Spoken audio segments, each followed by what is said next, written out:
Misalkan lagi qatala Zaidun Muhammadan. Nih kalau kita belajar sorof, kita keluar fokus ini. Kenapa sih bisa Jun? Karena Muhammad pada saat ini, dia menduduki jabatannya mubtada, Pak. Mubtada itu selalu marfu, Pak, hukumnya. Marfu. Dan salah satu tanda marfunya apa dong? Domat. Jadi nggak ada tuh yang marfunya dengan fathah, nggak ada yang marfunya dengan kasroh. Salah satunya dengan domat. Nah, pada saat ini Muhammad menduduki tempatnya apa? Objek atau maf'ulun bihi. Dan maf'ulun bihi hukumnya nih, kalau misalkan antum nemu isim yang jadi objek, misalnya qatala Zaidun Muhammadan, Zaidun membunuh Muhammadan, Muhammad kan objek ya, atau nasara Zaidun Muhammadan, Zaid menolong Muhammad. Nah, maka Muhammad ini maf'ulun bih, namanya objek. Kalau akhiran dan itu objek? Enggak selalu. Oh, enggak selalu. Salah satunya. Jadi maf'ulun bih, nanti dulu maf'ulun bih hukumnya apa, mansub. Nah, hukum ini mansub. Nah, salah satu tanda dari yang berhukum mansub adalah fathah. Umumnya fathah, tapi nanti mungkin nanti ada tambahan, dia bisa ya. Jadi itu objek ya, apa? Objek. Jadi yang harus digarisbawahi, mubtada pasti marfu, maf'ulun bih pasti mansub. Tandanya macam-macam nanti. Makanya salah satu tanda dari mansub itu adalah fathah. Nah, itu kalau apa, Pak? Kalau nahwu, Pak. Jadi kita menghukumi nih isim ini kedudukannya apa ya? Nanti ada kaidah-kaidah tuh, Pak, ditambah-tambah. Misalnya ditambah fa'il. Fa'il itu adalah subjek yang melakukan pekerjaan, atau bisa dibilang isim yang jatuh setelah kata kerja. Nah, itulah gampangnya. Kata kerja itu apa, Pak? Qatala, misalkan kata kerja ini qatala. Nah, Zaidun jadi objek, jadi subjek, atau dibilang fa'il pelaku. Fa'il itu hukumnya selalu marfu. Marfu, iya. Marfu, dan salah satu tandanya dengan dhamma. Nah, itu kalau kita belajar nahwu. Jadi setiap kalau nahwu nih, ini hukumnya apa? Marfu, apa mansub, apa majrur? Ini hukumnya apa? Marfu, mansub atau majrur? Ini marfu, mansub apa majrur? Nah, marfunya kenapa? Kadang dia mubtada, kadang dia fa'il. Tergantung kaidah dan kesesuaian tempatnya, lah. Zaidun nggak mungkin mubtada karena dia jatuh setelah kata kerja. Hukumnya marfu. Nah, itu kalau nahwu. Jadi kita mencari hukum suatu isim atau yang saya bilang fi'il mudhari'.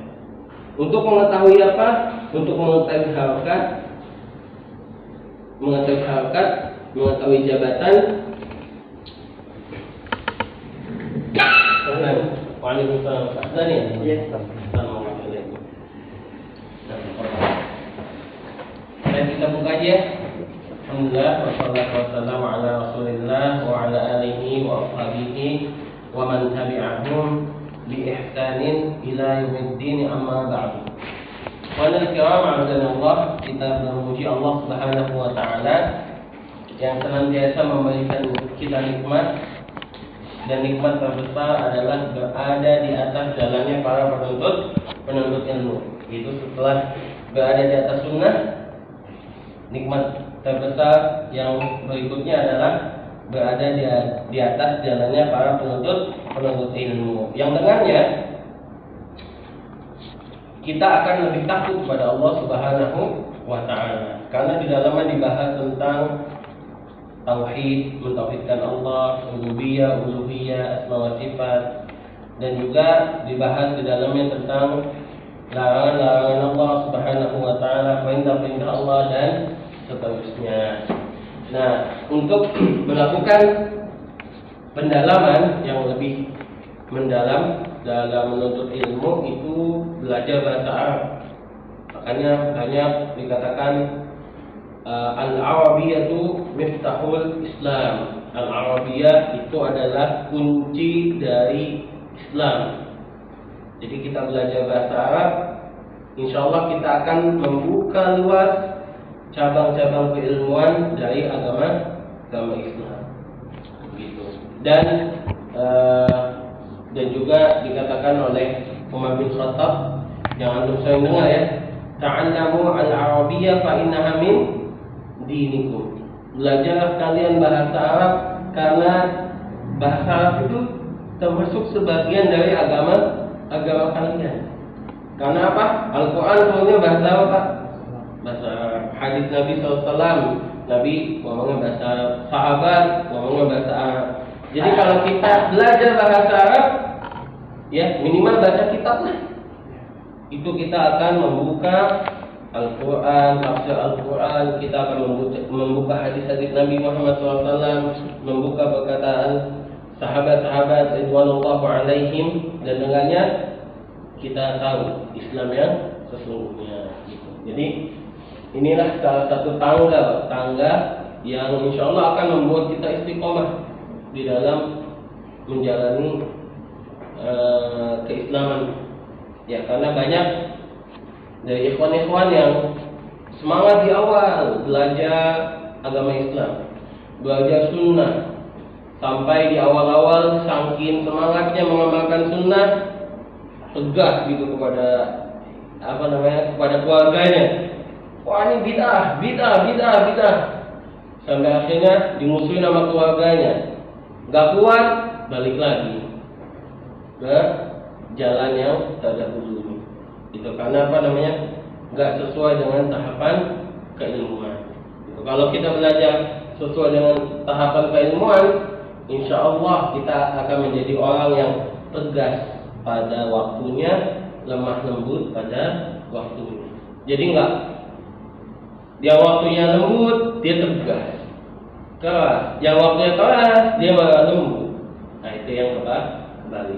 Oleh karenanya, dengan mempelajari bahasa Arab ini, insya Allah kita akan mendapati kalam-kalam ulama, ya, kalam-kalam sahabat ridwanullahu alaihim yang memahami Al-Quran dan As-Sunnah dengan sebaik-baik pemahaman. Baik, ikhwan yang sekarang dalam tangga itu fi kulli fannin fihi, di setiap fan keilmuan, fihi maratib, dia memiliki martabat-martabat, tangga ke tangga satu dengan tangga berikutnya. Di dalam fan bahasa Arab ini, kalau kita hanya ingin baca kitab, kalau kita ingin hanya membaca kitab, tangga yang pertama harus kita lalui adalah as-sarf. Jadi perubahan suatu kata ke kata yang lainnya dengan tujuan mencari makna. Itu sarf.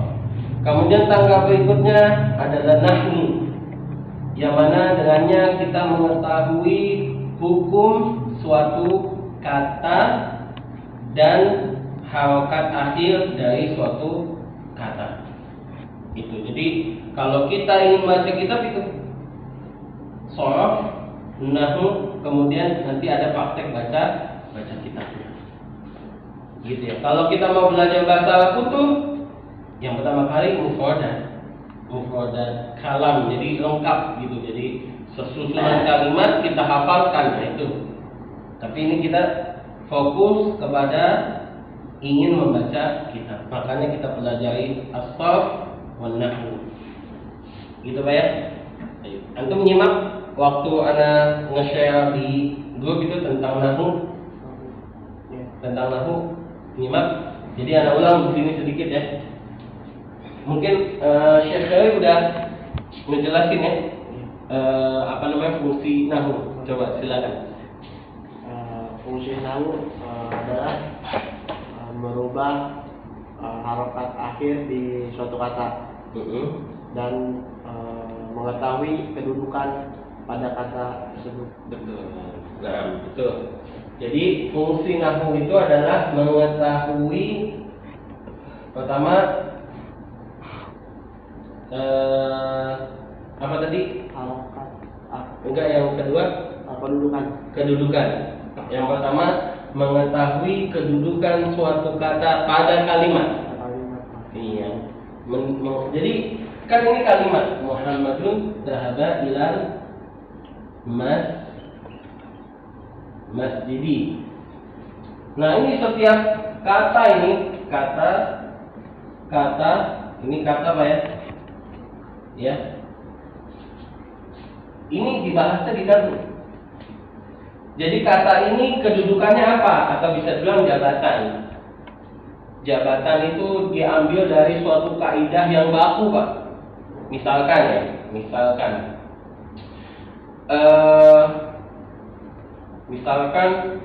isim, nggak usah. Misalkan kita bahas ke hukum aja dulu. Misalkan hukum sholat dalam Islam itu apa? Wajib, ya kan? Hukum Islam di dalam Islam sholat itu wajib bagi setiap muslim. Ya. Kemudian haji. Hukum haji apa? Wajib bagi setiap muslim yang mampu untuk melakukan. Nah, itu hukum, Pak. Baku. Ya, hukum di dalam Islam baku. Maka di dalam isim, di dalam kata, satu kata dalam kalimat itu ada kaidah baku. Kaidah yang disusun oleh para ulama untuk mengetahui suatu kedudukan kata. Ya, kata itu isim atau fi'il mudhari, kata di dalam suatu kalimat. Contoh kaidah bakunya ini, Pak. Muhammadun itu kedudukannya adalah mubtada. Kenapa bisa dihukumi mubtada? Kalau sholat hukumnya wajib, kenapa? Karena Allah Subhanahu wa taala perintahkan wa aqimus sholat, dan tegakkanlah sholat. Ya kan? Wa atuz zakat, dan berikanlah zakat. Maka hukum sholat jadi wajib. Nah, ini Muhammad, kita berikan dia kedudukan mubtada. Kenapa? Karena ada suatu kaidah baku yang mana isim, ma'rifah itu yang sudah diketahui ya. Ma'rifah jatuh di awal kalimat. Isim ma'rifah jatuh di awal kalimat adalah mubtada.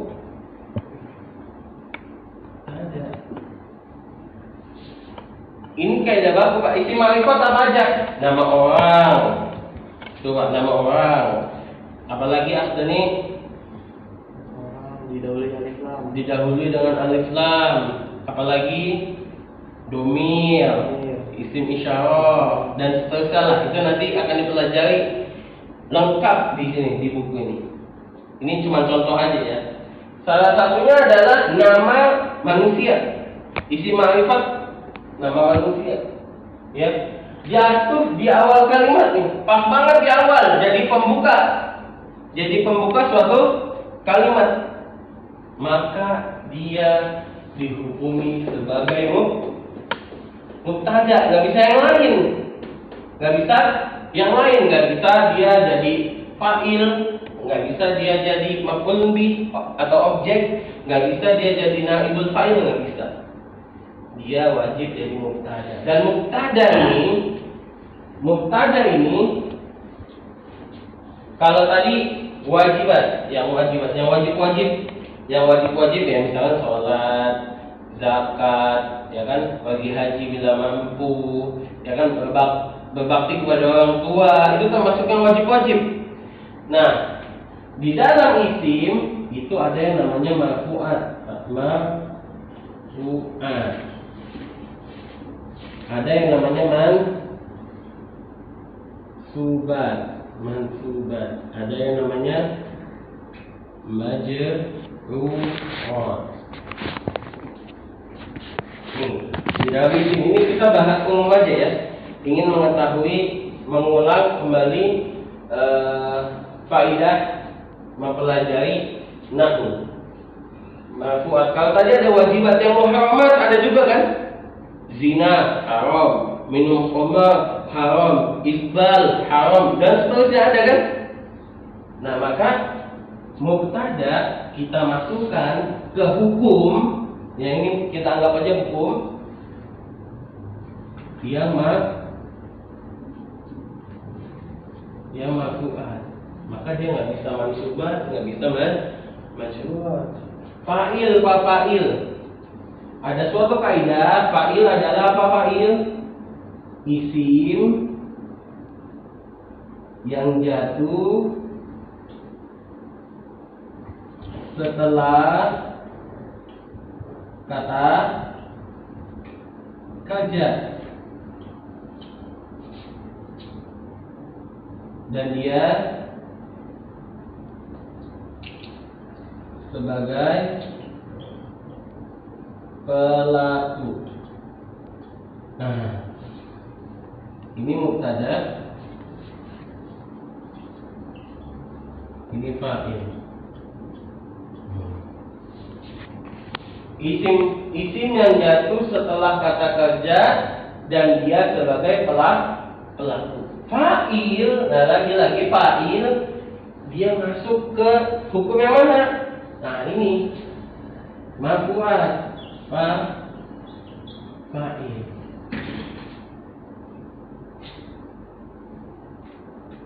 Ya, jadi kalau antum dapati kata kerja dalam qatala, sebetulnya isim, antum baca dulu dia dun, dia baca dulu asalnya itu dun, Zaidun, Muhammadun, ya Umaru. Nah, itu antum baca itu dulu.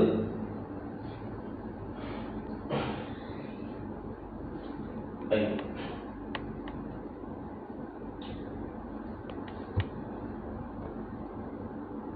Paham sampai sini dulu? Kita lanjut yang ke mansubat. Salah satu mansubat adalah maf'ulun bih. Maf'ulun bih itu apa?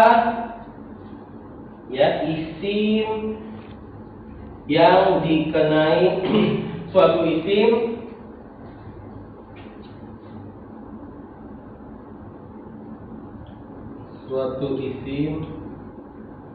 yang jatuh setelah fiil dan setelah fiil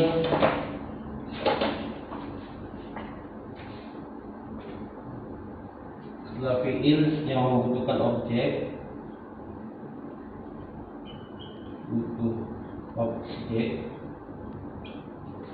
dan fa'il.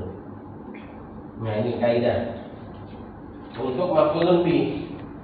Maf'ulun bih adalah suatu isim yang jatuh setelah fiil yang butuh objek dan fa'ilnya, dan fa'ilnya dan pelakunya, maksudnya gitu. Nah, kita temuin qatala, fiil, dia butuh objek gak? Membunuh itu butuh objek gak? Selagi ada pelaku, harus ada objeknya juga dong. Karena kalau nggak ada objeknya, maknanya belum sempurna. Qatala Muhammadun, qatala Zaidun. Zaid membunuh. Membunuh apa kan? Nah, maka setelah Zaidun itu kalau ada isim, maka dia adalah maf'ulun bih objeknya. Qatala Zaidun Muhammadan. Paham sampai sini, Pak? Jadi kaidah maf'ulun bih adalah suatu isim yang jatuh setelah fi'il yang butuh objek dan fa'ilnya. Hukumnya adalah mansuban, maf'ulun bih. Kemudian majrur, salah satunya adalah misalkan ra'aitu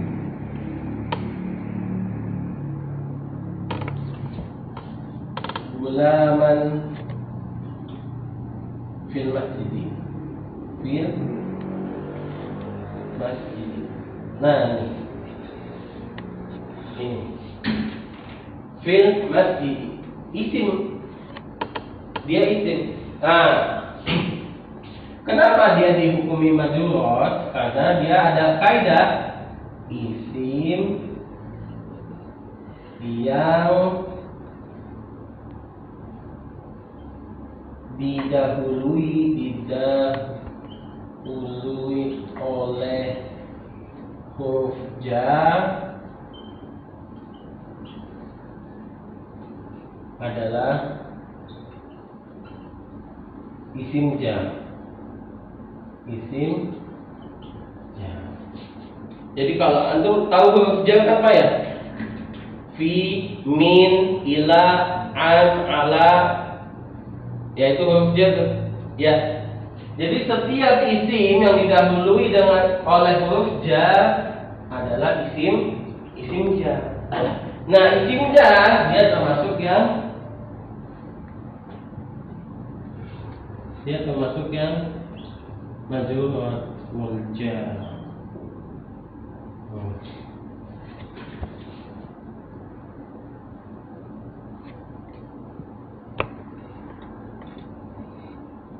Oke, ini fungsi dari nahu. Coba kita hapus kata-katanya Pak yang di atas ini. Ya. Muhammadunnya kita ganti, zahabanya kita ganti, kotalanya kita ganti. Lalu kita cari apa cari kedudukan.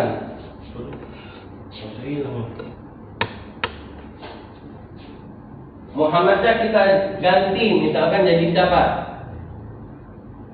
Jadi Utsman.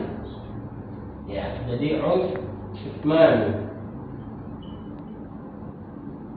Utsmanu, ini nama orang kan, Pak? Utsmanu, misalkan qatala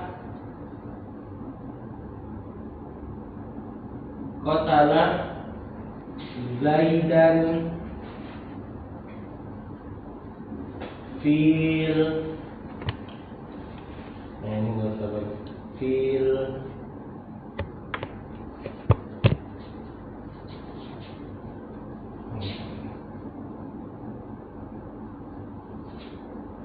madarul syar'i, fil madarul syar'i. Ini kita nggak usah hafalin, Pak. Dulu kita nggak usah hafalin. Nah, Utsman membunuh Zaid di madrasah, di sekolah. Ini kita nggak usah hafalin, ya. Fungsi nahu ini Pak untuk mengetahui harokat akhir dari tadi kan yang di awal mengetahui harokat akhir. Utsman na. Kenapa nu? Karena ada suatu kaidah yang mengatakan isim ma'rifat jatuh di awal kalimat sebagai mubtada, hukumnya marfu. Salah satu tandanya dhammah, maka nggak ada kemungkinan lain Utsmanun. Paham sampai sini? Insyaallah. Insyaallah ya, paham ya? Pak Ujang, paham ya? Kemudian qatala Zaidan bindun. Dan kenapa Zaidan? Karena maf'ulun bi. Nah, maf'ulun bi apa? Isim yang didahului dengan fiil yang membutuhkan objek dan failnya. Ya, di sini ada qatala. Ya, nanti meluas nih. Di sini ada qatala. Qatala fiil butuh kepada objek. Failnya apa? Ada di dalamnya. Failnya itu ada di dalamnya, atau bisa disebut dhamir mustatir, dhamir yang disembunyikan. Bukan Utsmannya, Bukan. ya? Jadi nggak bisa tumpang tindih. Jadi kalau udah mubtada dia nggak bisa fa'il. Fa'il. Iya, nggak bisa. Jadi dia di sini ada fa'ilnya apa? Huwa. Dhamir mustatir yang kembali kepada si Utsman. Contoh gini. Utsman dia telah membunuh. Nah, jadi diartikan gitu, Utsman dia telah membunuh. Di sini ada dianya yang kembali kepada Utsman. Maksudnya gitu. Paham? Sampai sini? Ya. Jadi udah ada fiil yang butuh kepada objek, ada fa'ilnya juga, fa'ilnya di dalam. Ya, fa'ilnya di dalam, udah ada fa'ilnya juga. Maka Zaidan jadi maf'ulun bi. Mansub. Nah, fil madrasah pasti ti. Kenapa? Karena ada suatu kaidah, suatu isim yang didahului oleh huruf jar, dia adalah isim jar dan hukumnya adalah majrur. Salah satu tanda majrur adalah apa? Kasroh. Baik, bisa dipahami sampai sini? Ini adalah nahwu, Pak. Nanti panjang, antum maf'ul bisa ketahui ada mubtada, ada fa'il, ada naibul fa'il, ya. Kemudian ada isim kana, ada khabar inna, yang mereka masing-masing punya kaidah baku. Yang pasti mereka ini semua masuk pada marfu'ah. Gampang kan, Pak? Jadi ada polanya. Jadi mubtada marfu pasti, fa'il marfu, naibul fa'il marfu, isim kana marfu, khabar inna marfu. Ada kaidahnya, tinggal kita nentuin dengan definisi-definisinya aja. Itulah Pak. Kemudian mansubat nanti ada maf'ulun bi, maf'ul mutlaq, maf'ul li ajli, maf'ul fi, dzaraf dan lainnya. Banyak. Kalau isim jar dia isim jar, ya, mudhofun ilaih sama nanti ada tawabi, cuma 3.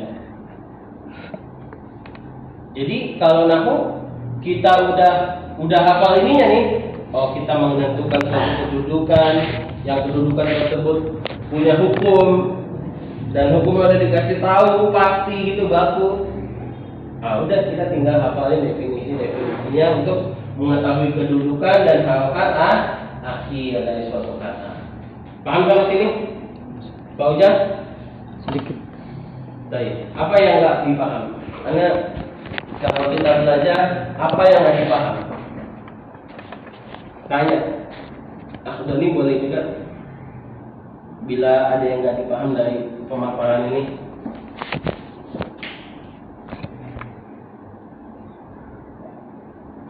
Mungkin kalau dikaitkan dengan kayak bahasa Indonesia misalnya mubtada itu subjek, fa'il, Fa'il juga subjek. Oh subjek juga. Objek baru korban atau apa? Objek. Ya. Kalau kata kerja Kan SPOK. ya. Subjek, predikat. Predikat maksudnya ya, kata kerja atau Kata predikat. kerja itu predikat. Iya. Subjek subjek, predikat, objek. Keterangan. Kanya keterangan, bisa keterangan waktu, keterangan tempat dan lain-lain. Paling kalau Jadi kalau mubtada bisa kita katakan dia subjek, tapi di definisi yang lain. Jadi definisi isim itu sendiri. jadi nggak baku bahwa mubtada itu subjek. Nggak baku. Bisa berubah. Jadi bukan berubah. Jadi kalau kaidah mubtadanya, definisi mubtadanya yang baku adalah ini isim ma'rifah jatuh di awal kalimat, ya, isim ma'rifah jatuh di awal kalimat mubtada. Adapun yang kalau kita katakan itu subjek, bisa nggak dia jadi subjek? Subjek itu kan pelaku, ya kan, yang melakukan suatu pekerjaan. Maka kita katakan itu definisi isim sendiri adalah subjek. Jadi isim itu kenapa ini sebetulnya tingkatan yang agak tinggian dikit. Kitab ketiga setelah ini seharusnya ya. Tapi nggak apa-apa. Jadi subjek itu definisi isim. Ada di dalam suatu kitab yaitu Mutlammimah Al-Ajurumiyah. Ya. Isim adalah suatu sandaran, ya, suatu sandaran yang pekerjaan bersandar kepadanya. Pekerjaan bersandar kepadanya. Contohnya apa? Kayak tadi. Muhammad ngapain? Enggak. Contohnya ini isim. Ini isim. Utsman qatal. Ini pekerjaannya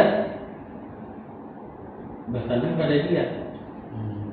Bersandar pada suatu isim. Kalau cuma qatala saja tanpa ada isimnya, baik di depan ataupun di belakang, qatala Muhammadan. Jelas nggak ini? Nggak jelas. Qatala Muhammadan. Karena apa? Karena qatala ini harus ada sandarannya, harus ada tempat kembalinya, yaitu isim. Paham sampai sini, Pak? Ya, jadi subjek itu, mubtada itu nggak bisa dikatakan subjek mutlak, nggak bisa. Ya, paham sampai sini? Tapi kalau isim dikatakan subjek itu bisa. Contoh lagi, nggak usah Utsman, kita al-misbahu apa al-misbahu? Lampu. Al-misbahu yunir, terang. Apa menerangkan, atau al-misbah, atau kita kasih isim lagi, al-misbahu ala saqaf. Apa saqaf? Saqafun atap. Loteng beda. Atap aja. Jadi misbah itu di bawah atap. Kalimat ala saqaf, al-misbahu ala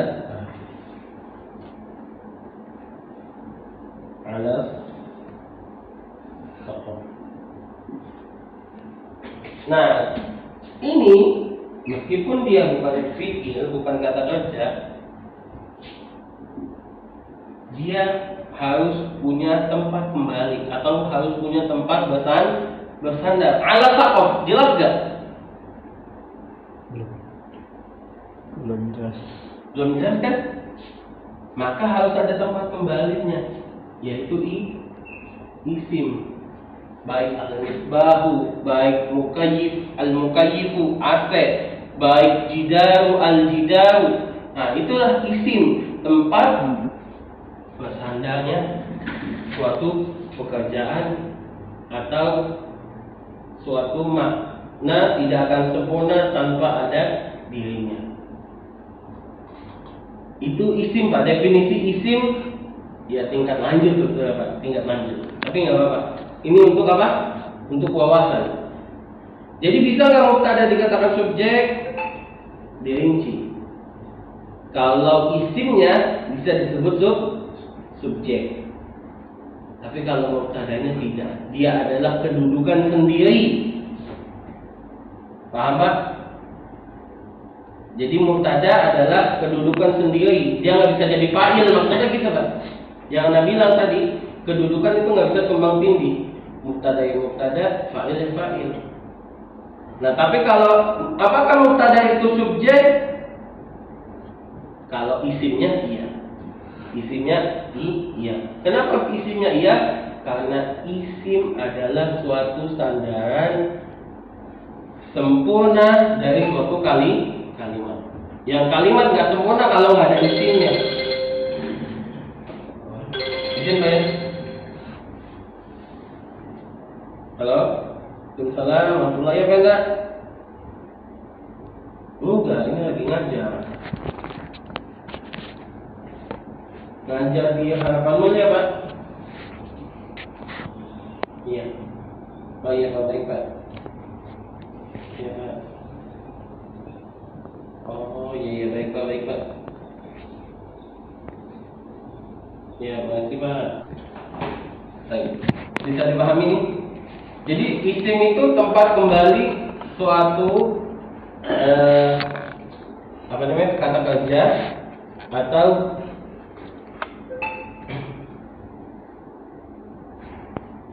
suatu hal yang bisa memaknainya. Jadi suatu kalimat itu nggak sempurna kalau nggak ada isimnya.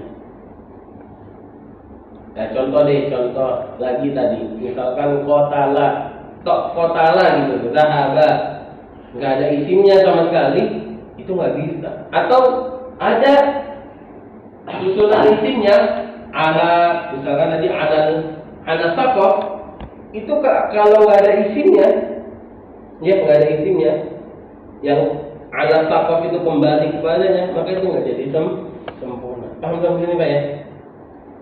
Jadi salah satu tanda isim adalah al-isnad ilaih. Jadi ada suatu ungkapan yang bersandar kepadanya. Gitu.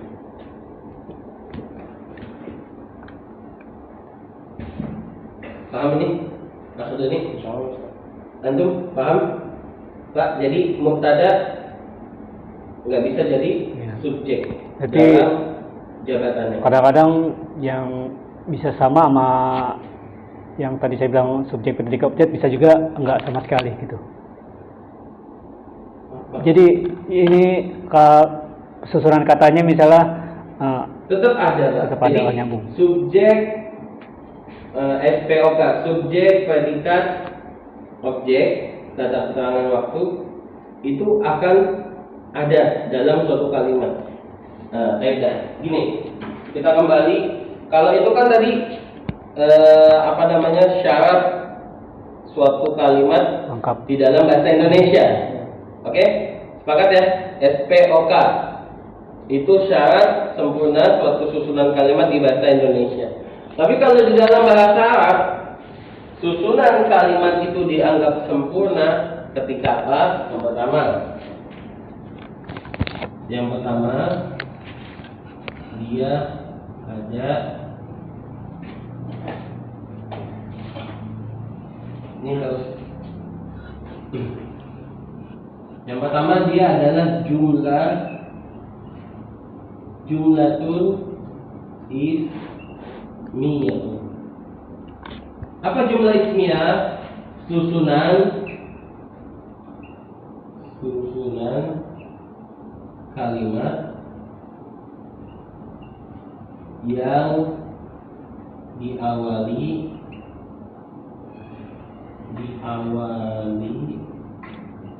dengan isim atau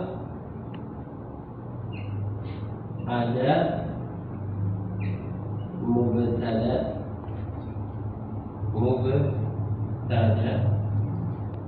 dan khabar. Ini jumlah ismiyah. Kalau jumlah kemudian apa?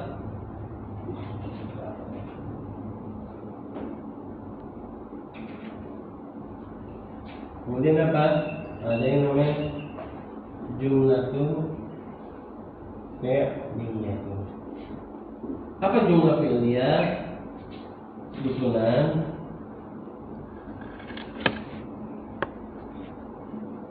kalimat yang diawali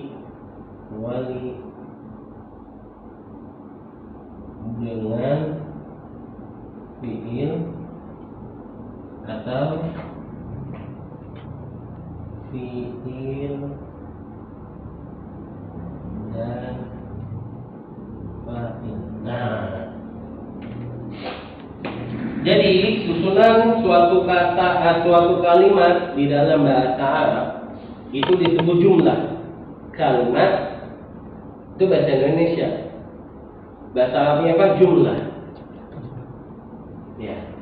Nah, jumlah ismiyah adalah susunan kalimat yang diawali dengan isim atau ada mubtada khobarnya.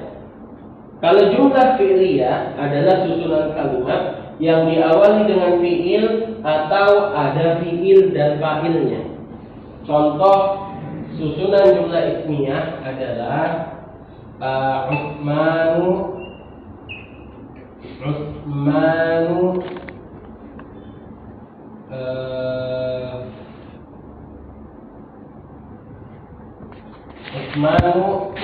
Jamilun. Ya, Utsmanu Jamilun. Lagi Muhammadun Bisuqi.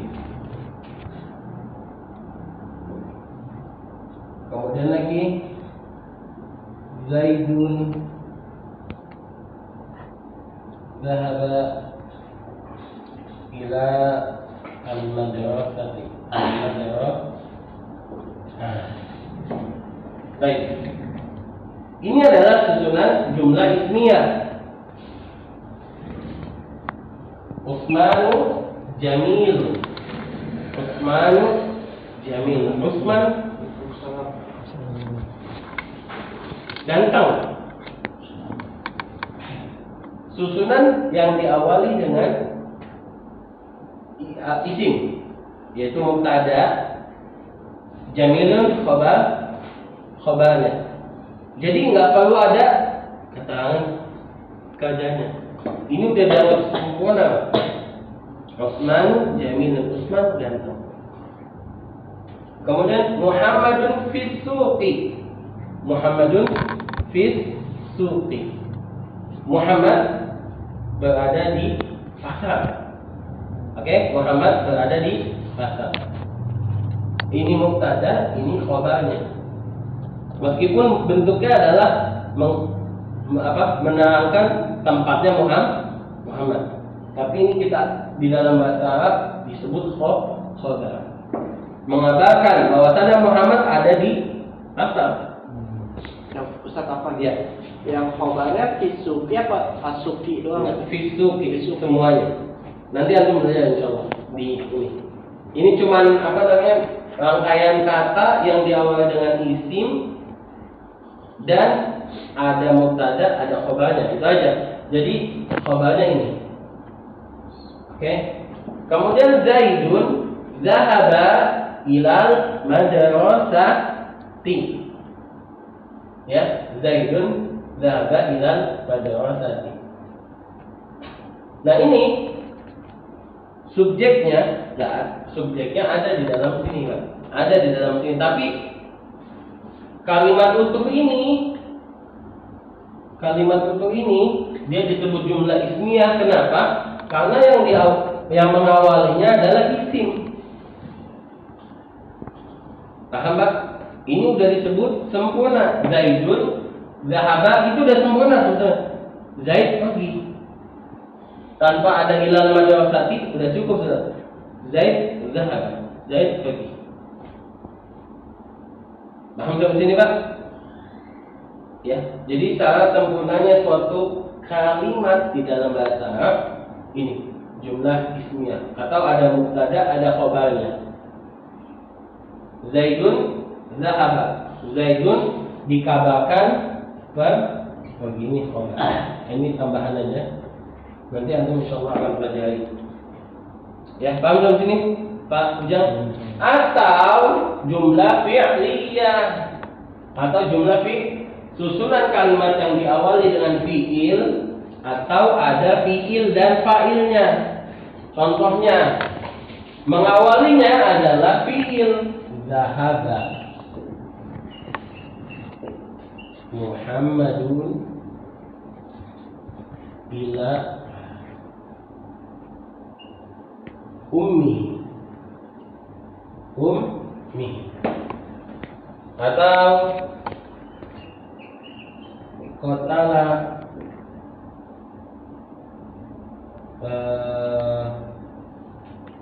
Abu Lahabin nafsahu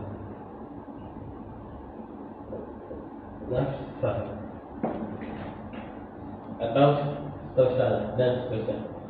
Baik. Jumlah fi'liyah adalah susunan kalimat yang diawali dengan fi'il, kata kerja. Zahaba Muhammadun ila ummihi. Nah, ini zahaba, ini fi'il, ini fa'ilnya Pak, ditampakkan. Paham sampai sini? Jadi dengan adanya ini kalimat sudah jadi sempurna. Ya. Predikatnya didahului. Subjeknya jatuh setelah predikat karena itu kaidah baku. Ya. Paham sampai sini, Pak? Insyaallah. Kemudian qatala Abu Lahab bin nafsahu. Abu Lahab membunuh dirinya sendiri.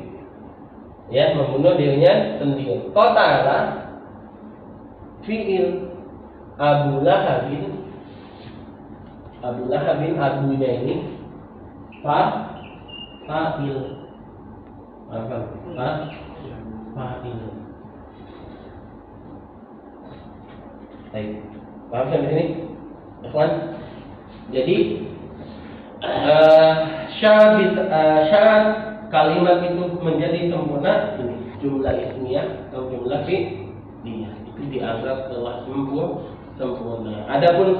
Adapun keterangan, kemudian objek, ya objek ini dia terikat dengan fi'il yang butuh kepada objek atau enggak. Jadi butuh predikat, ada yang butuh kepada objek, ada predikat yang tidak butuh kepada objek. Nah, seperti itu. Paham belum ini Pak ya? Nah, jadi dengan ini semua, ala kulli hal kita mengetahui jabatan atau kedudukan dari kata-kata ini dan harakat akhirnya. Gitu. Inilah dia nahwu. Ya, tadi anak udah bikin simpel bahwasannya nahwu itu tujuannya adalah mengetahui kedudukan suatu kata. Katanya itu cuma khusus isim atau fi'il mudhari'. Adapun fi'il madhi, fi'il amar, itu nanti gampang. Itu gampang sekali. Paham ya? Nah, ketika kita sudah mengetahui kedudukan suatu kata, tentunya nanti ada kaidah-kaidah yang mendukungnya. Oh, mubtada pasti marfu. Kaidahnya apa nih? Biar kita tahu kalau kata ini mubtada. Fa'il itu marfu. Wah, kaidahnya apa nih? Kalau kita menentukan dia adalah fa'il. Gitu, paham nggak? Isim kana. Oh, isim kana marfu, pasti marfu udah. Isim kana pasti marfu. Kaidahnya apa nih? Yang kita bisa menentukan dia adalah isim kana. Khobar inna marfu. Oh, apa nih kaidahnya? Kalau kita bisa menentukan kalau kata di suatu kalimat tersebut adalah khobar inna dan seterusnya. Gampang Pak ya? Ya, gampang. Insya Allah Pak gampang. Insya Allah gampang. Kalau nggak gampang, Anda nggak bisa ada di sini Pak. Kalau nggak gampang, Anda nggak bisa ada di sini. Ya, kalau nggak gampang, ustadz-ustadz yang ngajar bahasa Arab itu nggak ada. Kalau nggak gampang, paling cuma segelintir orang aja yang bisa. Tapi karena gampang, alhamdulillah kita bisa mempelajari. Baik, mau dicatat dulu atau difoto dulu boleh. Nanti kita lanjut ke shorof, Pak. Ya, ini cuman mukaddimah agar bisa membedakan fungsi nahu dan fungsi shorof. Ini cukup Pak ya? Karena apa sih Pak ya?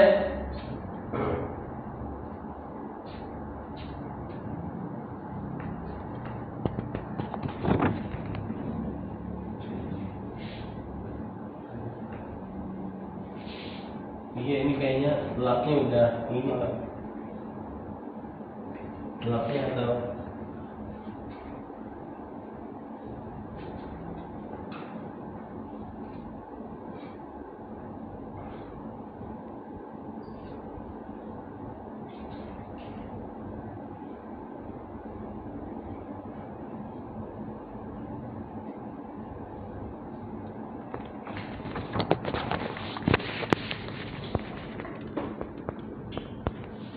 Baik.